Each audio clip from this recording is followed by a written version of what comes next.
Florida at home, rough first half. They dug out of the hole, but they couldn't quite finish the job. They were down by as many as 18 in the second half. I think they took the lead. I think they were up by 2 at one point with about 6 minutes left, but they weren't able to finish that thing out. What happened with Florida tonight? I mean, I think that, first of all, let's give credit to Keyshawn Hall, like kind of a basketball journeyman. He's been in a lot of different schools and, ending his career here at Auburn, and the job that, the performance that he put out there on the floor today was unbelievable. I thought the athleticism, like this is, first of all, Florida's margin for error is very small. It is very small because Coach Golden's not going to go deep into the bench.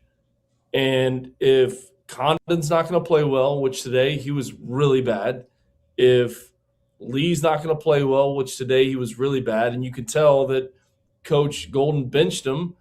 If Boogie Flan's not going to play well, like Tommy Houck's going to do his deal, Chinleyu's going to do his deal, but there's very little margin for error. Everybody else has to play to their capabilities because he's only going to play 8 guys. Like that's what they're committed to. If Lee's not playing well, Clavsar is going to be in there. And tonight was a little bit of a buzzsaw. And I thought the athleticism, I thought the size overwhelmed those guys. And, I mean, statement win for Stephen Pearl. Yeah. Hell yeah. Like, early in his career, he's feeling the pressure. They've lost some games. Like, going in, I mean, it was sold out. I mean, my family was at the game. Like, it was an unbelievable environment. And Auburn goes in there and overwhelms Florida. But the margin for error. Were they the ones calling Stephen Pearl those names? My mom, Jeff? No, my mom wouldn't do that, Jeff. My mom and my sister? No. No one from Hobbs, New Mexico would dare call Stephen Pearl those names. They wouldn't do. That's the first time they've won in Gainesville in 15 straight. 16. They've lost. 16. Yeah. 16 straight. It's a long time. Unbelievable. But, Jeff, don't you agree the margin for error for Florida is very small? Whereas in last year, Tommy Houck's coming off the bench. Denzel Aberdeen's coming off the bench. Walter Clayton Jr., Elijah Martin, Will Richard. They don't have – there's very little slippage. And they were playing great coming into this game, and you're sitting there saying, is Florida the best team in the SEC? And then to see the way that they performed today, and Coach Golden seemed like he was frustrated with some guys. But Condon scored 1 point. And Lee struggled and got overwhelmed athletically. So that's the thing with this Florida team. Like, yes, they look great against Tennessee and blew them out, but they have very little margin for error. In our fielding the 68, in our last fielding the 68, no SEC team was above a 4 seed.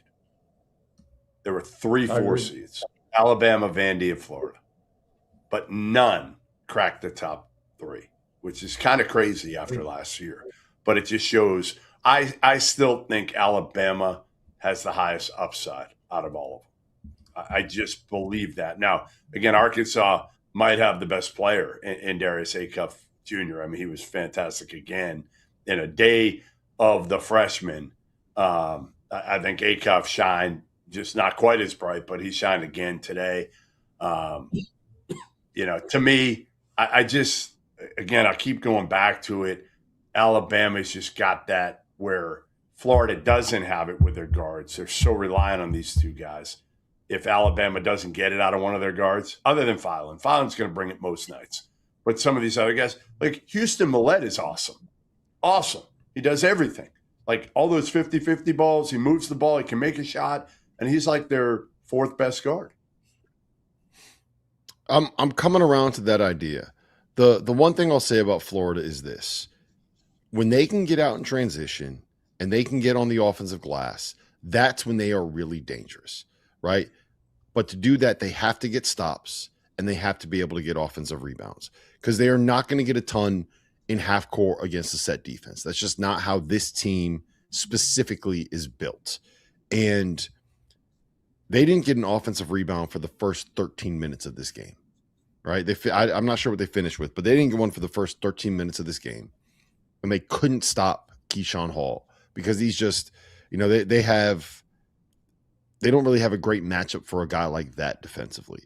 So Keyshawn Hall goes for 22 in the first half. Ingram is the guy that should be, but obviously he's not ready to play. Yeah, and honestly, like they probably should have put Tommy Hawk on him a little bit, or whatever it is.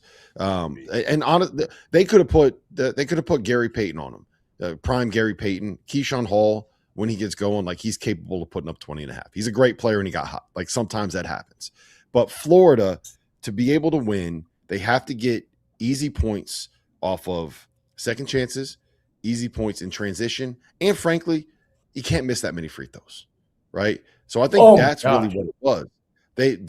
The easy points that they can get, the gimmies, they weren't able to get the gimmies that they normally get, and they had to rely on doing stuff in the half court, and that's just not what this team is built to be able to do.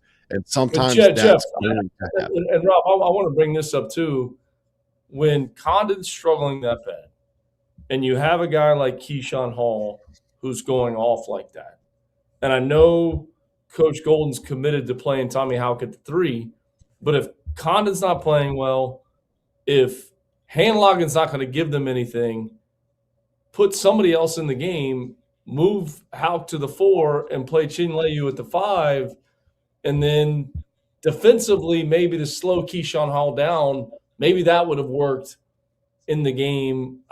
I don't know. Like it's just you don't have a lot of options. That's the problem. You don't right now have a lot of options. To your point, like do you throw Ingram in there just to try to be athletic and physical with if Condon's going to struggle like that?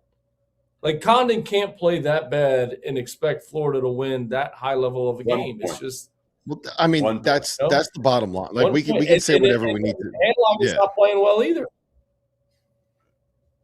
No, it's more Condon. Like Handloggins to me is it's kind of found money when he plays well, right? Because you're expecting something from Ruben Shinyelu, and you know what you're getting from these other guys. And then when Handloggins comes in for his 8, 10, 12 minutes, whatever it is, like that's found money.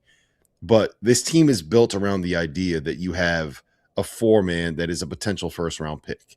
And when he doesn't play like a potential first-round pick, you can't pivot from that. You know what I mean? And that's kind of what it is. And there's going to be nights where your best player doesn't play well. Like it's college basketball, man. This is what it is.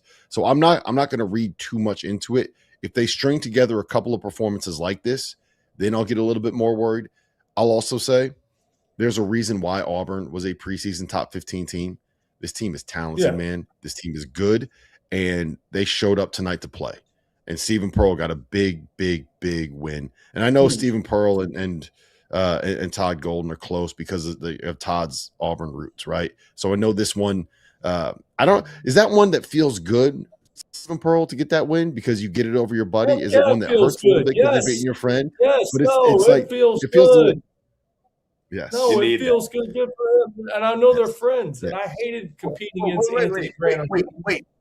Todd Golden won a friggin' title last year. Like, come on. If you're Stephen Pearl, you're like, you're looking at him when you're shaking his hand being like, dude, you won a title. I don't give a shit. I needed this one. I needed this a lot more than you did. Bid collusion could have been. That was a little bit of bid collusion right there. So big win for Stephen Pearl. Shout out to him. And I'm still saying that Florida is has the highest ceiling in the SEC, but I'm starting to come around